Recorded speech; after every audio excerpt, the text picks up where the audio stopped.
Em nome do Pai, do Filho e do Espírito Santo. Amém. Providência Santíssima do Eterno, Onipotente e Misericordiosíssimo Deus, que tudo tendes providenciado e providenciareis para o nosso bem. Providenciai em todas as nossas necessidades. Assim creio, assim espero, seja sempre feita a vossa santíssima vontade. Amém. Dando continuidade ao nosso estudo, aos nossos encontros sobre os 7 santos doutores da espiritualidade da Igreja, nós faremos agora a 6ª reflexão. O tema dessa 6ª reflexão é bens materiais e a luta contra o pecado. Daqui a pouco nós iniciaremos a reflexão com São João da Cruz, iniciando conosco esta reflexão.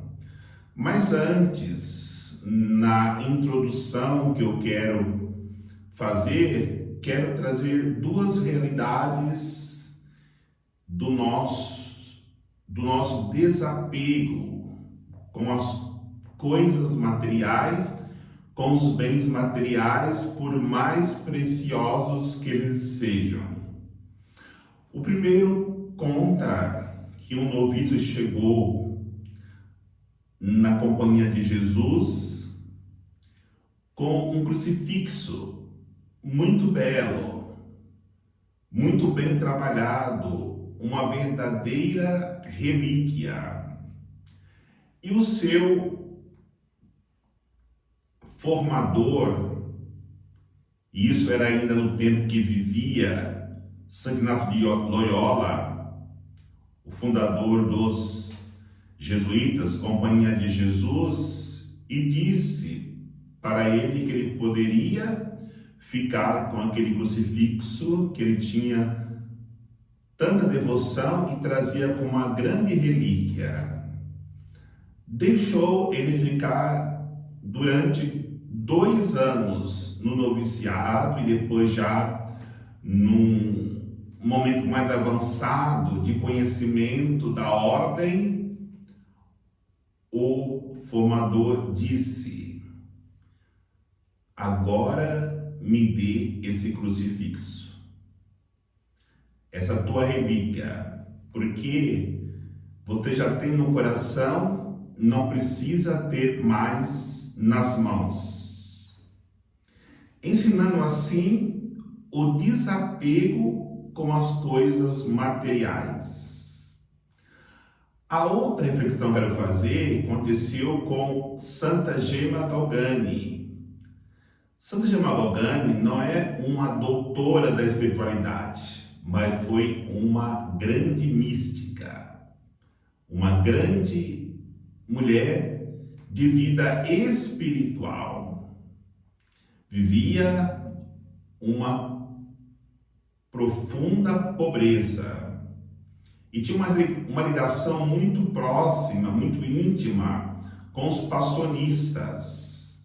Os passionistas, fundados por São Paulo da Cruz, tinham uma devoção muito grande pela paixão de Jesus. Tem uma paixão, tem uma devoção muito forte pela paixão de Jesus, e Santa Gema Galgani era muito próxima e até desejou entrar.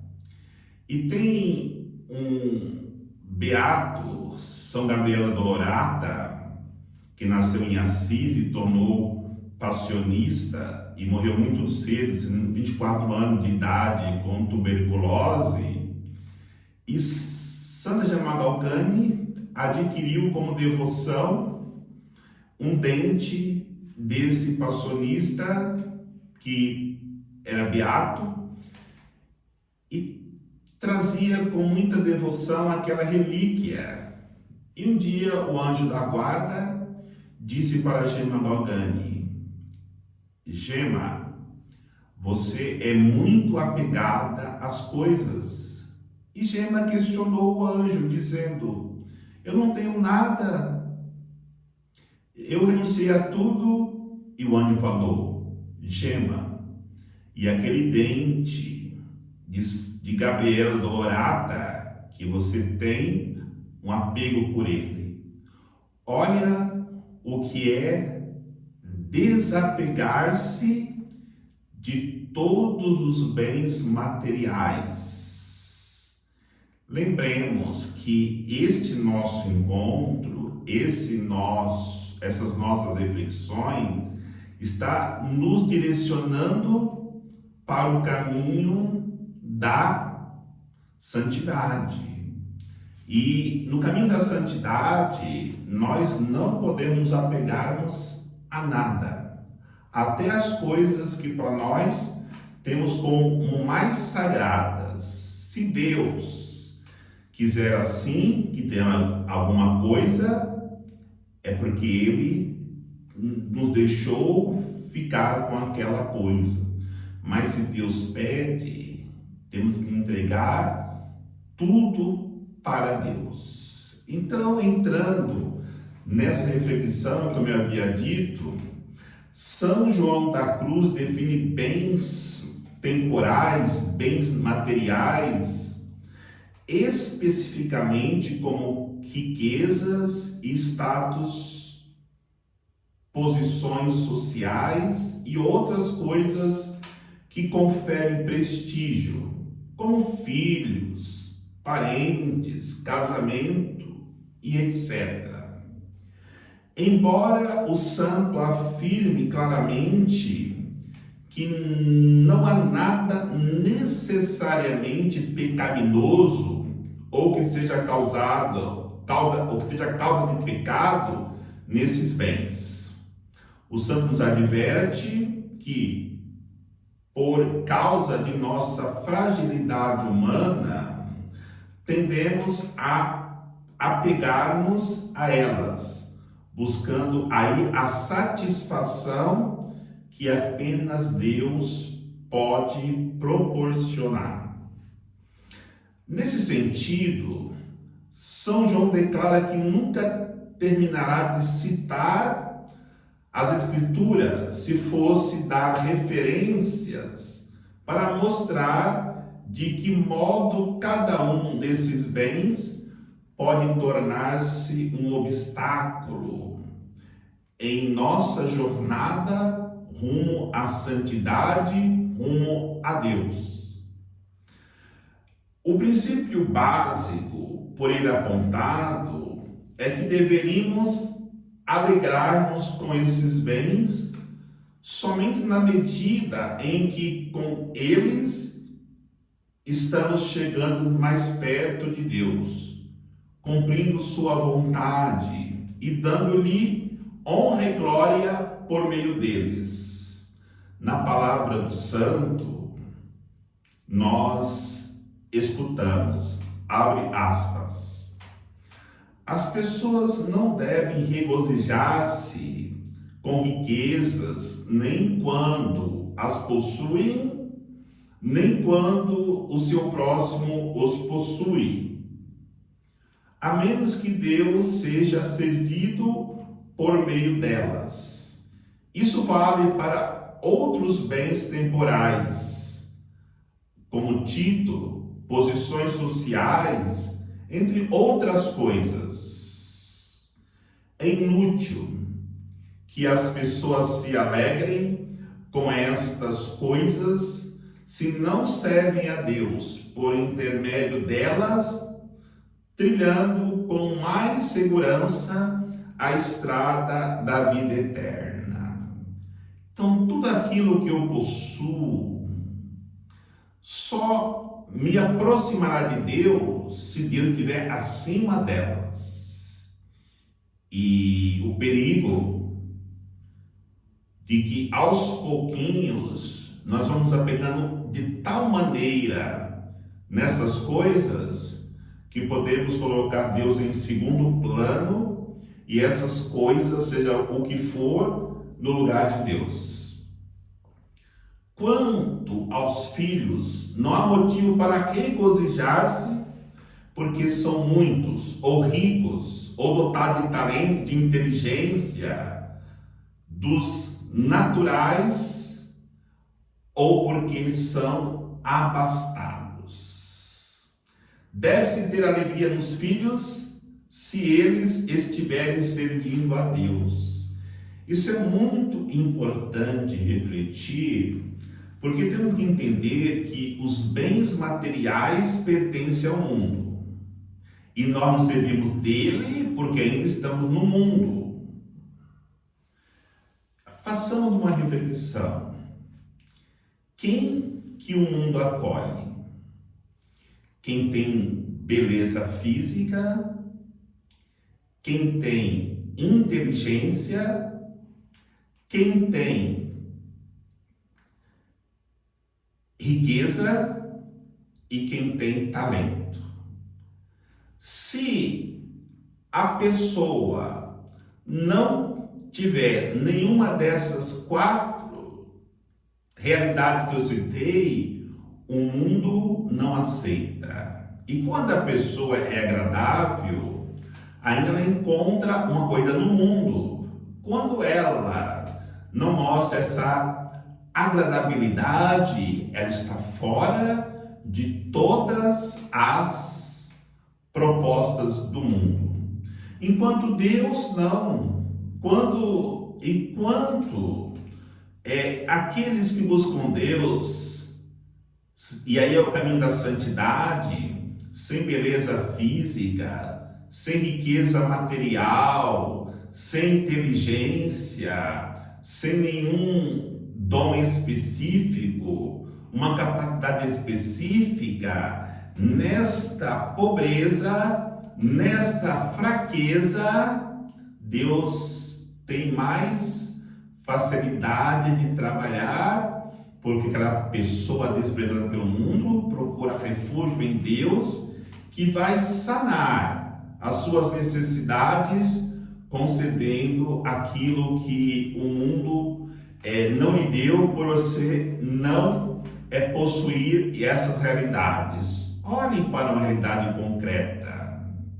Como que uma pessoa tem beleza física, ela consegue se dar bem na vida?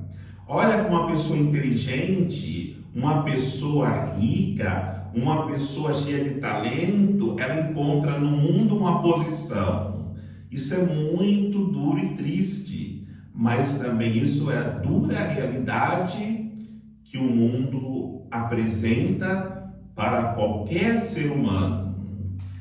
Apenas aquilo que é útil para o serviço a Deus deveria ser objeto de nossa alegria.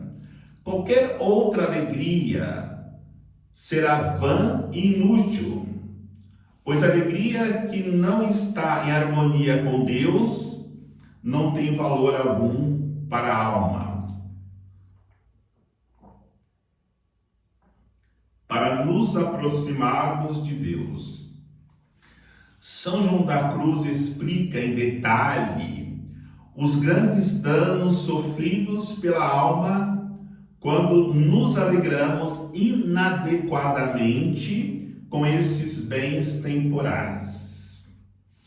Ele chega a dizer que não teria tinta e papel e tempo suficientes se tivesse de descrever todo o mal que ocorre na alma quando a pessoa é apegada e usa inadequadamente os bens temporais. O argumento fundamental é que, ao nos alegrarmos demais com coisas que são menores que Deus, nós nos afastamos de Deus. E é impossível uma pessoa ter uma alegria maior do que estar com Deus em qualquer objeto, em qualquer realidade, e não se afastar de Deus. O que prejudica e muito a alma. Além disso, o santo define 4 danos à alma. O primeiro grau de dano é um embotamento do intelecto diante das coisas de Deus, o que provoca uma espécie de recaída. O primeiro grau de dano que brota dessa alegria é a recaída, um embotamento da mente em relação a Deus, pelo qual os bens de Deus se tornam obscuros, assim como uma nuvem que escurece o ar e impede a iluminação do sol. Nós que tínhamos tanto gosto nas coisas de Deus, fomos obscurecendo as nossas mentes com apegos às coisas passageiras, que nós não conseguimos mais refletir que aquela realidade que ocupou o lugar de Deus em nossas vidas foi se tornando para nós o sentido da nossa vida, o sentido da nossa reflexão. A nossa busca não é mais da graça de Deus, mas sim satisfazer os nossos prazeres naquilo que agora é objeto do nosso pensamento, onde a nossa mente, o nosso intelecto se fixou como um grande valor das nossas vidas.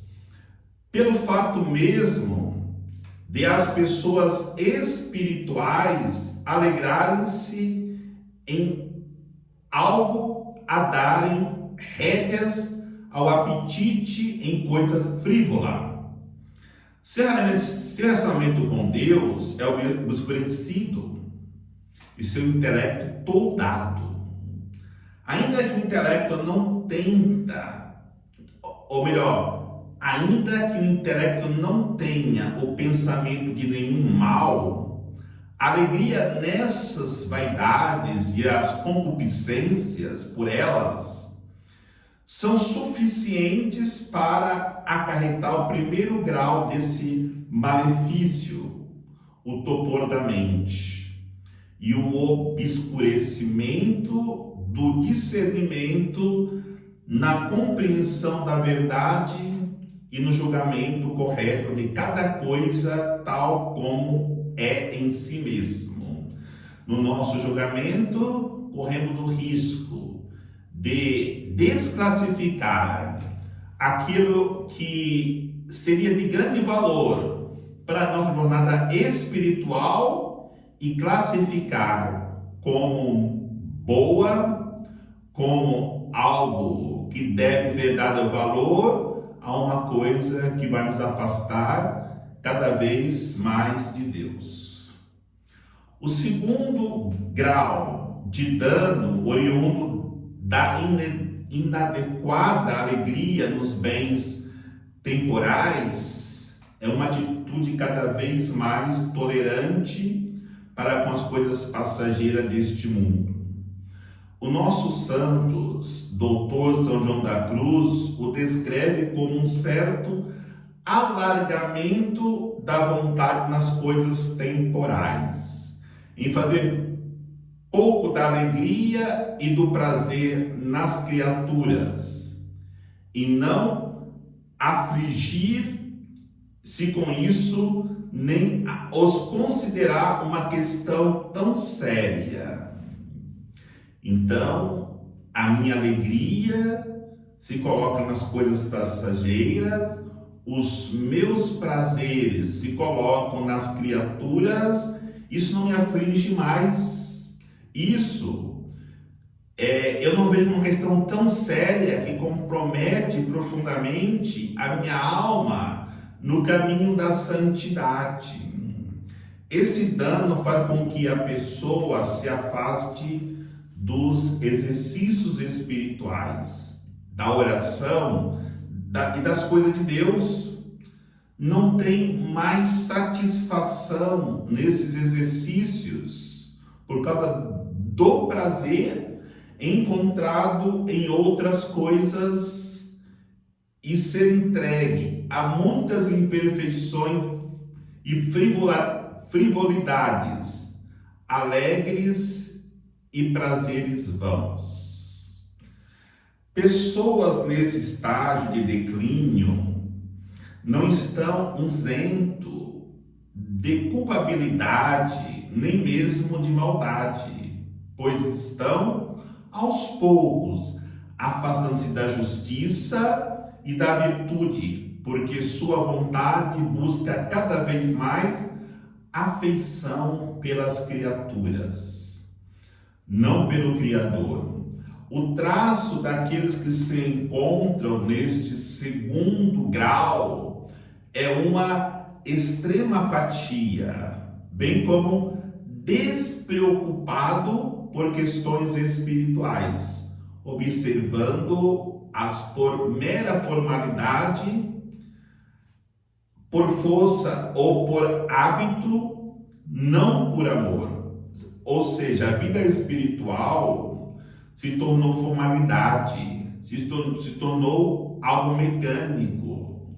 A oração eu faço mecanicamente, a oração eu rezo se eu tenho tempo, a caridade eu pratico não como algo espiritual, mas quando eu faço por filantropia, e esqueço a minha razão de viver para Deus, buscando assim a caminhada para a santidade numa jornada onde que eu deveria tirar todos os obstáculos, eu vou colocando obstáculos e já não faço mais por amor, faço apenas como uma condição de filantropia ou até mesmo porque eu tenho um impulso para praticar o bem como pessoa humana, mas não mais como a minha responsabilidade de vida cristã, de fazermos daquilo que Cristo fez, nos ensinando o caminho da santidade.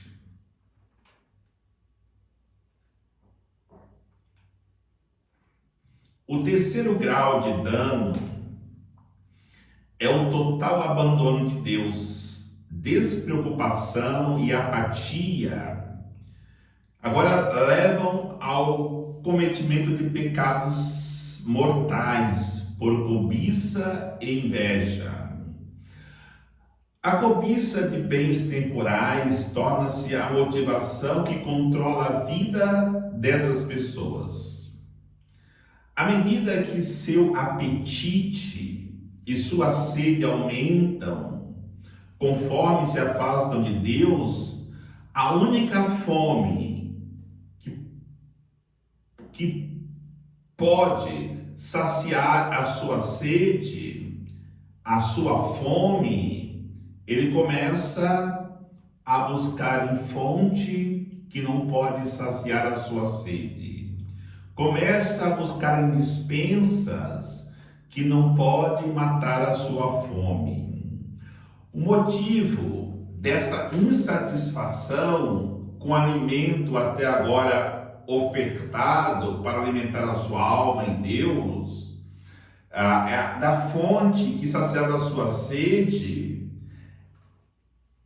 e hoje se encontra buscando em outra fonte, em outra dispensa, ele aprende que nessas realidades ele não pode saciar a sua fome, porque só Deus pode matar a sede e saciar a fome de qualquer pessoa humana. Então, entendamos que o motivo dessa insatisfação é que as criaturas não matam a sede do avarento, mas ao contrário, intensificam-na. Essas pessoas gananciosas caem em milhares de tipos de pecados por amor das coisas temporais, e o mal que sofrem é incalculável. E o quarto grau de dano, de acordo com São João da Cruz, é o próprio esquecimento de Deus. Aí é o fundo do poço. chegou em tal maneira o seu apego nas coisas materiais, nas coisas temporais, que acaba se esquecendo de Deus. Essas pessoas agora têm um novo Deus, o dinheiro. Assim, a própria ganância se torna uma forma de idolatria. Logo estudaremos mais para frente o conselho de São Francisco de Sales. O melhor momento para derrotar a tentação é o exato instante em que percebemos ou nos conscientizemos dela, que estamos sendo tentados, que estamos sendo atingidos pelas opções erradas que nós fizemos, e aí a tentação entra.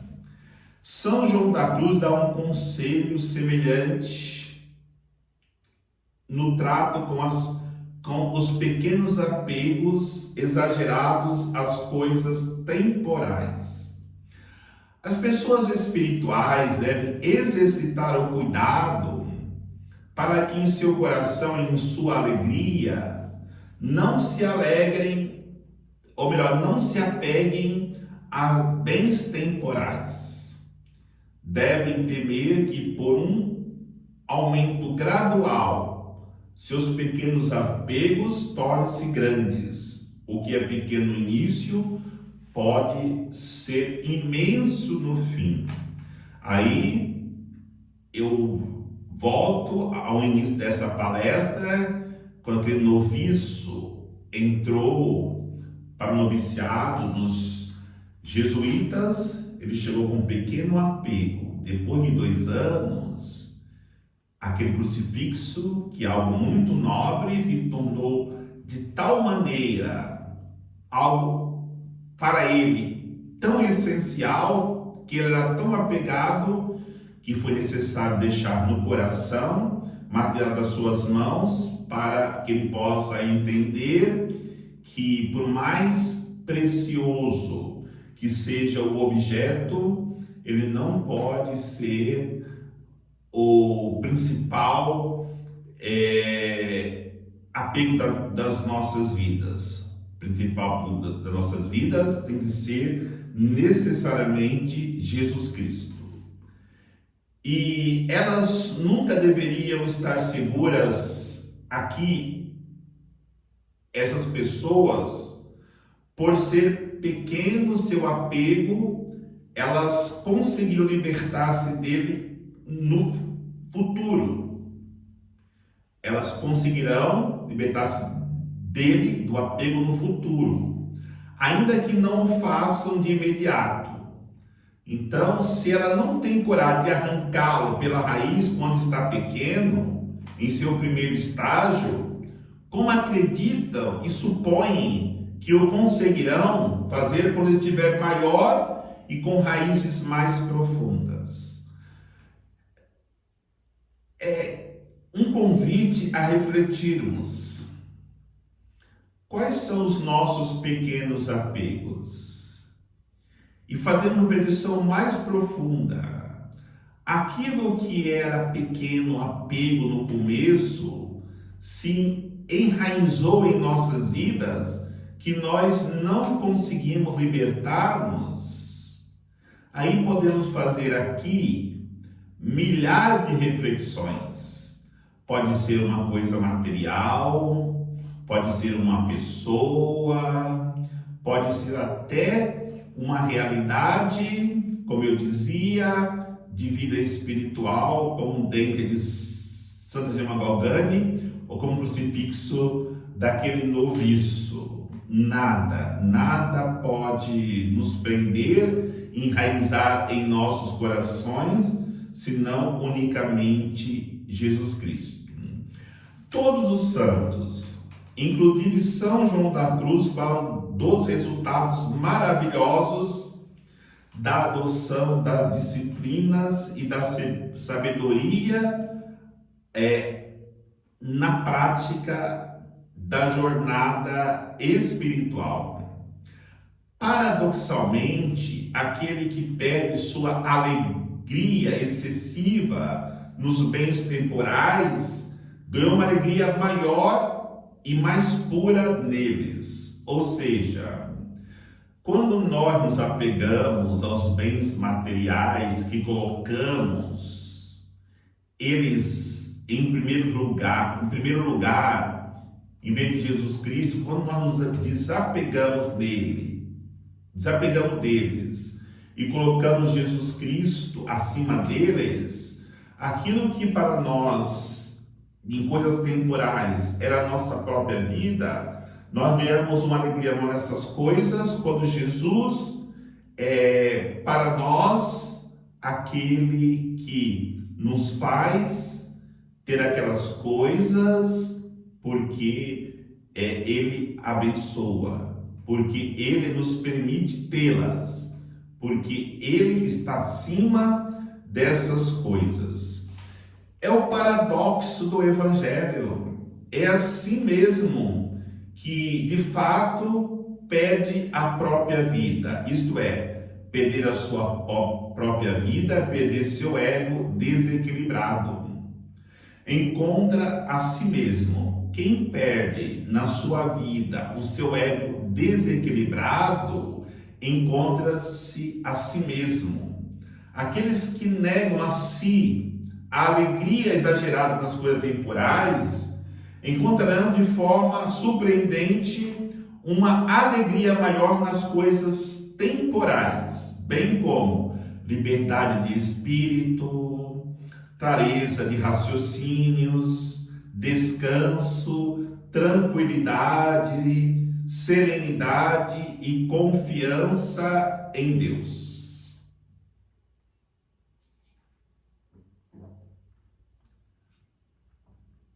Eles haverão de alcançar mais alegria e prazer com as criaturas mediante o despossuir-se delas. Eles não se podem regozijar nelas se a olharemos com possessividade, pois esse é um perigo que age em nossas vidas como armadilha. Prende o espírito à terra e impede a amplitude do coração. O coração se apequena aos apegos das coisas temporais, e quando nós colocamos Deus acima de qualquer realidade temporal, o nosso coração se dilata para possuir tudo sem prender o coração nelas, de possuir todas, sem prender o coração neles ou nelas.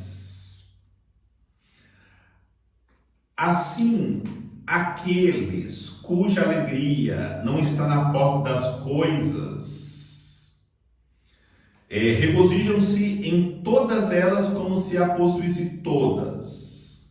Os outros, vendo-as com atitude possessiva, geralmente perdem toda a alegria nelas. Aquilo que era tanto desejo se torna depois algo sem nenhum gosto para nós. Eu me lembro que eu ouvi de uma vez, eu estava tendo um encontro, e alguém me disse bem assim, que estava palestrando: eu gosto muito de batatinha frita, até mesmo aquelas batatinhas que vem no pacotinho, mas ele falava, eu não como muito porque eu posso perder o gosto nela. Ou seja, o apego é exagerado de comer toda hora 2, 3 pacotinhos por dia. Vai chegar uma hora que aquilo vai perder o gosto, vai ter indesejado, vai enjoar. Então, a moderação, a disciplina naquilo que são coisas temporais, com que nós gostemos cada vez mais daquilo. Ainda mais quando temos a temperança de não colocarmos nada acima daquilo que é mais importante, o nosso equilíbrio, para colocar somente Deus como nosso valor maior. Os primeiros, como afirma São Paulo, conquanto nada tenham em seu coração, tudo possuem com maior liberdade. Os outros, visto que possuem as coisas com apego, não têm nem possuem nada. Ao contrário, seu coração fica preso às coisas e eles sofrem como um cativo e passam todo o tempo debatendo-se dentro das armadilhas que lhes amarrou o coração.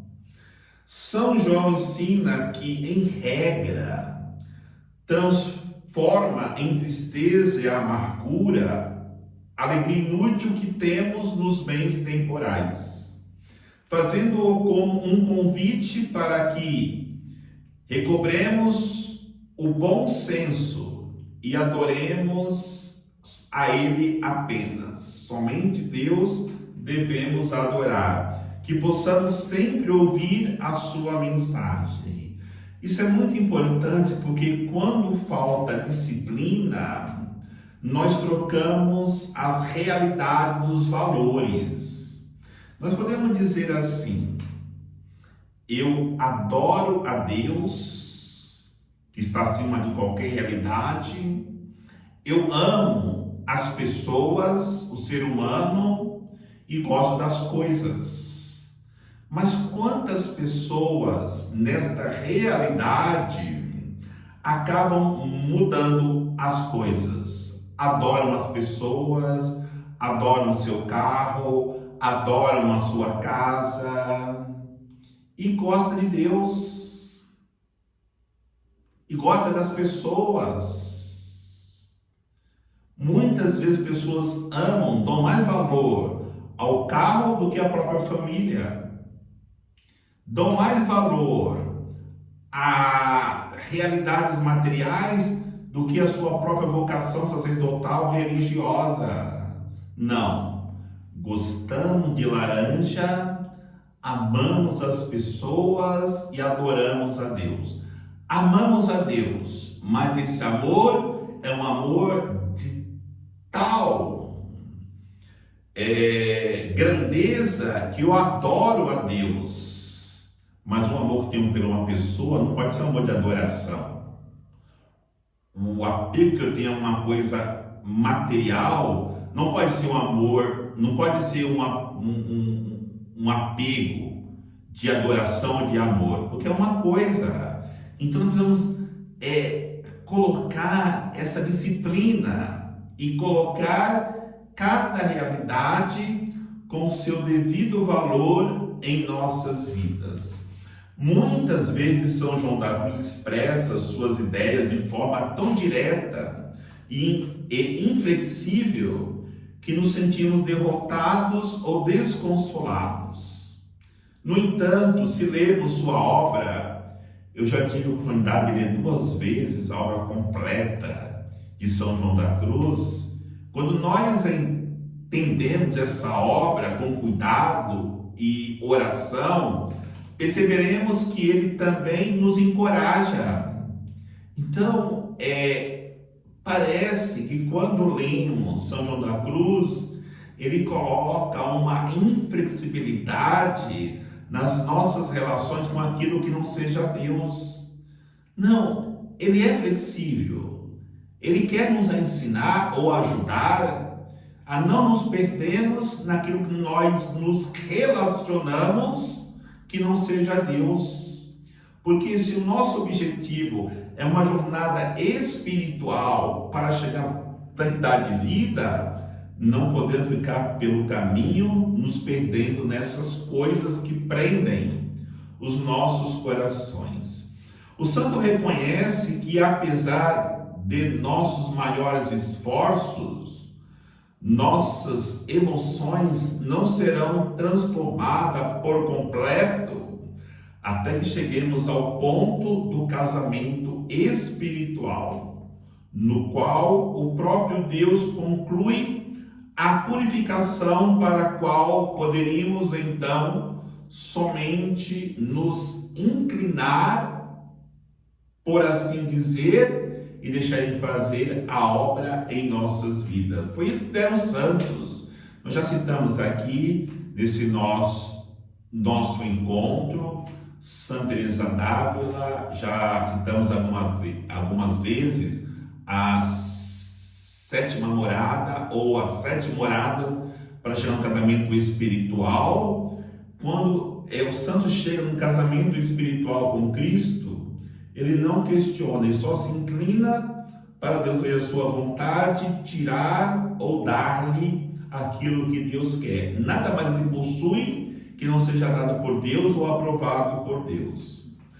Sobre o período anterior ao casamento espiritual, a 7ª morada da classificação de Santa Teresa d'Ávila e o caminho de união na classificação de Santa Catarina de Sena e São Bernardo de Claraval, São João da Cruz afirma que na memória costumam existir muitas incoerências, preocupações e fantasias inúteis que a alma segue. Então, mesmo na 5ª morada, na nossa união, na classificação de Santa Teresa d'Ávila e também desses santos, existem ainda muitas preocupações, muitas incoerências, fantasias inúteis que podem atrapalhar o nosso avançar até chegarmos à 7ª morada, que é o casamento espiritual com Cristo. Além disso, no tocante às 4 paixões da alma, existem muitas esperanças, alegrias, tristezas e medos inúteis que a alma segue. Paixões às quais São João se refere como rebanho. Alguns têm mais, outros menos desse rebanho. E o segue até que, adentrando na adega interior para beber, totalmente transformados em amor, eles o perdem por completo. Deixa eu explicar isso. O que São João da Cruz classifica como um rebanho? As insatisfações, os desejos, os medos, as angústias, o desejo de vingança, a impureza, a todo tipo de luxúria, a falta de perdão, ira, mágoa, tudo isso entra como um rebanho. Nós precisamos perder este rebanho. Quando nós entramos na adega e bebemos ali de Cristo, esses rebanhos vão se perdendo, vamos eliminando esse rebanho. E nessa adega, esses rebanhos de imperfeições são mais facilmente consumidos do que o são a ferrugem e as manchas do metal pelo fogo. Quando nós queremos tirar mancha do metal, da ferrugem, nós colocamos em um material que vai eliminando, essas ferrugens, essas manchas. Assim também é o nosso rebanho. Quando entramos na adega, quando bebemos da adega do sangue de Cristo, na fonte de Cristo, nós vamos nos enriquecendo desta bebida e vamos ali dissolvendo, consumindo todo o rebanho que nos atrapalham de chegarmos à perfeição na vida espiritual. Desse modo, a alma sente-se livre de todos os gostos e futilidades infantis que buscava. E agora pode dizer: perdi o rebanho que eu seguia. E para chegar no casamento espiritual, Na santidade, eu preciso perder o rebanho que eu seguia. É a visão do mundo bíblica. A verdade da palavra de Deus que possibilita a renovação de nossas almas, a organização de nossas emoções e a retidão dos nossos atos.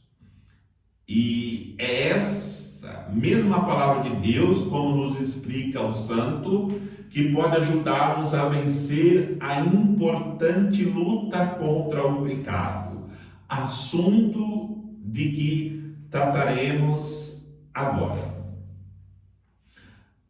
A palavra de Deus sempre foi alimento para os santos, nesta luta para poder derrotar e consumir o rebanho. Por isso que eu citei aqui na boca do santo, e sempre vamos ver a citação do santo da palavra de Deus. Então, a luta contra o pecado. Quando iniciamos a nossa jornada espiritual, a luta contra o pecado pode ser particularmente intensa. A ignorância sobre o que é certo e o que é errado precisa dar lugar à verdadeira compreensão. A conversão tem de aprofundar-se. Hábitos fortemente arraigados precisam ser expostos à luz e ao poder da graça. E aí eu reflito a necessidade de um diretor espiritual para ajudar-nos nesta compreensão do que seja o pecado, do que seja hábitos fortemente arraigados que eu preciso expor à luz para que eu possa extingui-los da minha vida. São Bernardo de Claraval faz uma síntese impressionante disso. Já vimos que toda alma, ainda que carregada de pecado, presa nas teias do vício, enredada pelas seduções do prazer, uma cativa no exílio, aprisionada no corpo, atolada em lodo, afundada no lamaçal, confinada a seus membros, uma escrava da preocupação, distraída em suas atividades, atormentada pelo sofrimento, vagueando sem rumo, cheia de pressentimentos, apreensões suspeitas e inquietantes, uma estranha em uma terra hostil. Uma estranha em uma terra hostil é como o povo caminhando pelo deserto. Ali não era a terra deles. O objetivo daquele povo era chegar na terra prometida. Então, quando as nossas almas, nessas atividades que eu elenquei aqui, do lamaçal, confinada, a seus membros, ou seja, confinada à realidade do mundo, uma escrava da preocupação, esta não é a terra da alma. A terra da alma é o céu. Enquanto caminhamos aqui, estamos numa terra hostil, caminhando pelo deserto, presurosos, é claro, mas temos uma esperança. Temos um objetivo: atingirmos a terra prometida. A nossa jornada espiritual nos coloca no deserto, mas não devemos achar que o ponto final seja esta terra hostil. O ponto final é uma terra que emana leite e mel, é uma terra de delícias, que é o céu que nos aguarda. Nada se compara com aquilo que vamos possuir depois dessa jornada espiritual terminada com êxito. De acordo com o profeta, participando da corrupção dos mortos e contada entre aqueles que descem ao inferno. Toda alma, digo, assim digna de contemplação e sem esperança, tem o poder de dar meia volta e descobrir que pode não só respirar o ar puro da esperança, do perdão e da misericórdia, mas também ousar aspirar as núpcias da palavra sem temer fazer aliança com Deus, nem carregar o doce jugo do amor. Com Jesus Cristo nos apresentando esse doce jugo do amor em sua própria vida. Apesar de dolorosamente consciente da condição da alma separada de Deus, São Bernardo sabe que toda alma, sem exceção, não importa quão mergulhada esteja no lamaçal do pecado e da vida desgarrada, é chamada não apenas a iniciar a jornada de união com Deus, mas a concluí-la com êxito, alcançando o casamento espiritual. Aí precisamos, para chegarmos a esta meta, precisamos fazer a expiação do pecado mortal. Obviamente, abandonar os pecados sérios é uma das primeiras coisas que precisa acontecer na verdadeira conversão. Como escreve São Francisco de Sales, qual é a condição de tua alma com relação ao pecado mortal? Cada um olha para a sua própria alma. Estás firmemente decidido a jamais cometê-los? Qualquer que seja o motivo, nessa resolução está a base da vida espiritual. Quando tomarmos a firme resolução de não voltarmos mais a qualquer pecado mortal. Nisso está a base das nossas vidas espirituais.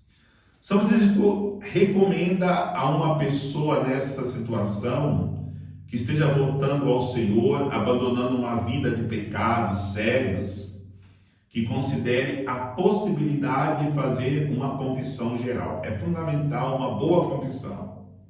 E como eu já havia falado em outras palestras, a confissão geral, ela tem 3 pilares. Um bom exame de consciência,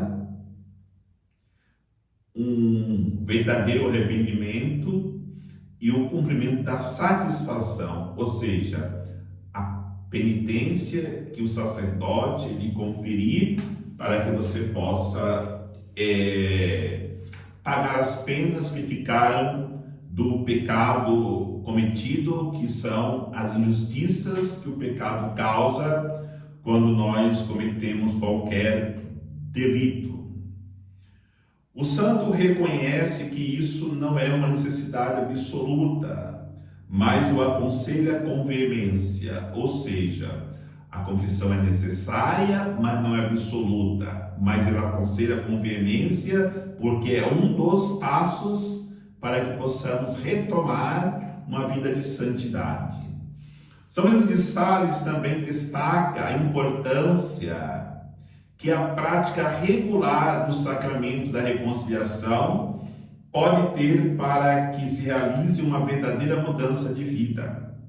Todavia, ele ressalta que para que o sacramento seja realmente eficaz, é importante que nos preparemos para ir à confissão e sejamos sinceros e sérios em nossa vontade de abandonar o pecado.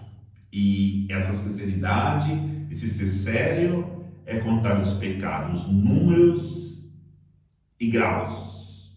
Nessa forma que eu coloquei: exame de consciência, arrependimento e cumprimento da satisfação dada pelo sacerdote.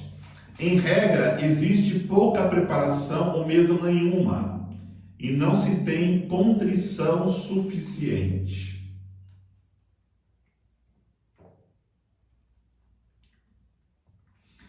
É muito comum que as pessoas busquem a confissão com a intenção tácita de voltar a pecar. Ou seja, a pessoa vai ali cometer um pecado, e normalmente é um pecado moral, ela, para amortizar a sua consciência, vai confessar-se. No entanto, o seu coração não está arrependido e ela volta a cair novamente. Eu já dei esse exemplo várias vezes para nós entendermos isso. Muitas vezes se vai confessar, a pessoa ela tem a intenção somente de amortizar sua consciência. Então ela peca 1000 vezes, é como que alguém e vai aqui enxugar o chão 1000 vezes porque está pingando no teto. Então o certo não é enxugar o chão, mas é consertar o teto. Se você conserta o teto e na raiz do problema, você não vai enxugar mais o chão, confessar 1000 vezes. Você vai sanar o problema e você vai estar livre daquilo que te causa tanto peso de consciência, mas não conversão de coração. Esse é o método que temos que praticar para nos libertar. E talvez esse consertar o teto é procurar um diretor espiritual, procurar até um psicólogo, porque pode ser vício, para vencer esta fraqueza. Com relação à frequência, em relação à confissão, São Francisco recomenda confissões semanais, embora outros autores espirituais recomendam frequências diferentes, como mensais. São Francisco ressalta ainda que mesmo quando não temos pecados mortais para confessar, a confissão dos pecados veniais é benéfica. Ainda que não tenhamos obrigação de fazê-lo, pois isso os coloca em foco, permitindo que trabalhemos nele com maior atenção, além de favorecer-nos com a graça alcançada no sacramento. O santo assevera que precisamos estar realmente arrependidos de nossos pecados para que fiquemos menos propensos à sua repetição. O exemplo que eu acabei de dar agora em relação ao verdadeiro arrependimento. Muitos que confessam seus pecados veniais por hábito ou por uma questão de organização geral, mas não se preocupam em se corrigirem, continuam a ser oprimidos por eles pela vida inteira. Portanto, perdem muitos benefícios e vantagens espirituais. É um abuso confessar qualquer tipo de pecado mortal ou venial sem ter o propósito de libertar-se dele, visto que a confissão foi instituída com esta única finalidade: arrependimento e libertar-se dele. Vai e não torne a pecar depois da confissão feita daquela mulher pega em flagrante adultério, e pelo que consta, a mulher entendeu muito bem o recado de Jesus. Possamos também nós entendermos esse recado de Jesus. Ele também recomenda que sejamos tão específicos quanto possível em nossa confissão e não confessemos apenas generalidades. Isso é muito comum, a pessoa chegar no confessionário e confessar generalidades. Como eu pequei contra o 6º mandamento, eu pequei contra o 4º mandamento, eu pequei contra o 7º mandamento, eu pequei os 10 mandamentos. Isso é generalidade. Como eu dizia, pecado tem nome, número e graus. Temos que fazer assim para podermos fazer uma boa confissão e continuarmos livres dos pecados na nossa jornada espiritual. Então, o santo nos incentiva a não confessar em termos genéricos, dizendo que não amamos a Deus, como por exemplo, o nosso próximo, o suficiente, ou que não oramos com devoção suficiente, pois todo santo no céu e todo homem na terra poderia dizer o mesmo se confessarem, dizendo a sua fraqueza, o seu motivo de estar ali é porque quer ter santidade, um dia chegar no céu para viver eternamente com Deus. Então, esta frase aqui, entre aspas, é muito importante nós entendermos. Todo santo no céu e todo homem na terra poderia dizer o mesmo se confessarem. Ou seja, generalidade não nos concede a absolvição dos nossos pecados, se o temos de fato cometido pecados que têm nome e generalizamos dizendo coisas vazias, que o sacerdote não pode dar penitência adequada, a satisfação adequada, porque não sabe qual é o pecado, que foi confessado apenas generalidade. A segunda expiação, que é a expiação pelo gosto pelo pecado. Um dos ensinamentos mais úteis de São Francisco de Sales é sobre o gosto pelo pecado. Ele destaca que podemos até nos afastar de pecados sérios em nossa vida e fazer grandes esforços para não os cometer. Mas, em regra, continuamos a nutrir um gosto por esses pecados, o que muito retarda nosso progresso espiritual, além de deixarmos predispostos a quedas futuras. Nesse sentido, São Francisco ressalta que, conquanto os israelitas tivessem efetivamente o gosto por aquele país, porque ali acostumaram-se com a vida daquele país, eles muitas vezes, na dificuldade do deserto, eles relembravam o que eles viviam lá e achavam que era melhor do que a situação que estavam vivendo. Mas temos que lembrar que, embora queremos deixar o pecado, nós muitas vezes estamos relembrando o gosto que nós tínhamos, o prazer que nós tínhamos naquela miséria que nós vivíamos. Não. É necessário não deixar que o gosto pelo pecado vivido continue em nossas vidas.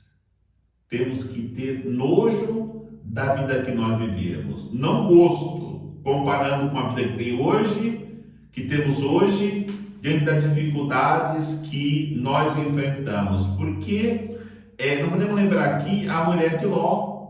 Ao olhar para trás, na condenação na cidade de Sodoma, ela virou uma estátua de sal. Por quê? Ficou olhando para a vida passada e não olhando para a vida nova que Deus tinha preparado para ela, fora daquela imundície que era Sodoma, fora daquela imundície que era o Egito, fora daquela imundície que era a Babilônia, fora dessa imundície que é o mundo que nós vivemos hoje. Deus nos resgatou e nada de olhar para trás. Agora, nossa jornada é para frente, rumo à vida de santidade e de comunhão íntima com Deus.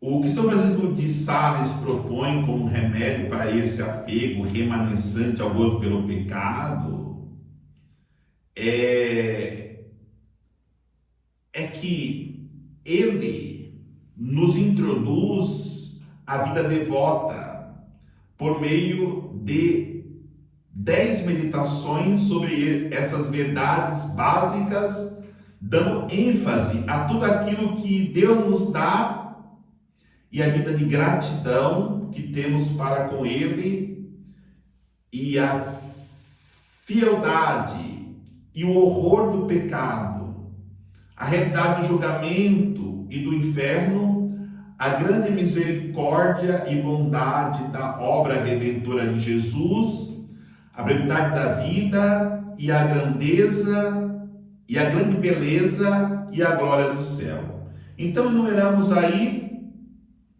essas meditações de São Zido de Sales. A vida de gratidão que temos para com Ele, a fieldade do pecado, o horror ao pecado, a realidade do julgamento e do inferno, a grande misericórdia de Deus, a bondade da obra redentora de Jesus, a brevidade da vida e a grande beleza e a glória do céu que nos aguarda. São Francisco e todos os santos que estamos estudando acreditam que existe verdadeiro poder na palavra de Deus e que meditar sobre a verdade pode, aos poucos, libertar-nos do gosto remanescente pelo pecado. As Escrituras são claras. Vai dizer: como os jovens podem manter o seu caminho puro, vigiando-o de acordo com a tua palavra. Com todo o meu coração eu te procuro. Não me permitas afastar de teus mandamentos. Guardo a tua palavra em meu coração, para que eu não possa pecar contra ti. Meditarei teus preceitos e manterei meus olhos em teus caminhos. Regozijo firme em teus estatutos. Não esquecerei tua palavra. Salmo 118, versículo de 9 a 16. Encerramos assim essa sexta colocação, que nós tratamos a nossa realidades com as realidades materiais e a luta contra o pecado, que possamos compreender e nessa luta sairmos vencedores dentro da jornada para a vida de santidade, que nos ensina esses 7 grandes doutores da espiritualidade da Igreja. Ave Maria, cheia de graça, o Senhor é convosco. Bendita sois vós entre as mulheres, bendito é o fruto do vosso ventre, Jesus. Santa Maria, Mãe de Deus, rogai por nós, pecadores, agora e na hora de nossa morte. Amém. Em nome do Pai, do Filho e do Espírito Santo. Amém.